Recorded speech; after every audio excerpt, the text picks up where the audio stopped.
Dito tayo ngayon mag-reaction sa isang OFW. Aray ko, ang sakit nun na pinalo siya. Sa mga paguhan, ito ang masasabi ko. Sana itong video na ito ay ipakishare ito, no? Kasi ako isang OFW din na mahigit 10 years sa Saudi Arabia. So ganito ang gagawin nyo. Tama si kabayan. Habang pinapagalitan siya, pasimple niyang munang nilagay ang cellphone doon sa tabi nang nagkaroon siya ng ebidensya. Kaya kung ako sa inyo, sa totoo lang, magiging palaban talaga kayo. Kasi ito naranasan ko rin sa aking employer. Ang napakasalbahe talaga yung aking among babae. Pero sa amo kong lalaki as in, wala kang masabing napakabait.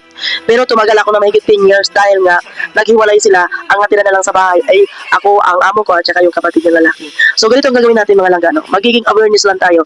At ito ay recent experience ko lang sa Middle East, sa Saudi Arabia. Magiging palaban. Kaya ito nakikita ko kay kabayan na pinapatayo siya. Ang lakas ng hagupit ang sakit nun Sa totoo lang, napakasakit nito. Oo, kasi alam niyo ang pamalo niya, hindi yung basta-basta pamalo lang, nakikita ko rin yan. Another one?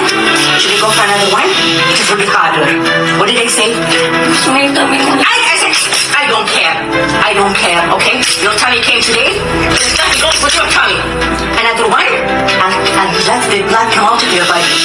Go, King Abu Dhabi, quickly. Stand up. Quickly. Quickly. Quickly. I said quickly. I said quickly. I said quickly. Take your ring out. Take your ring out. Put your ring here. Put your ring here. I said put your ring here. Put your ring. Quickly. Put your ring here. Put it. Put your ring. Put your ring here. Put it.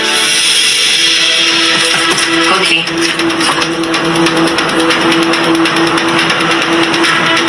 Perfect.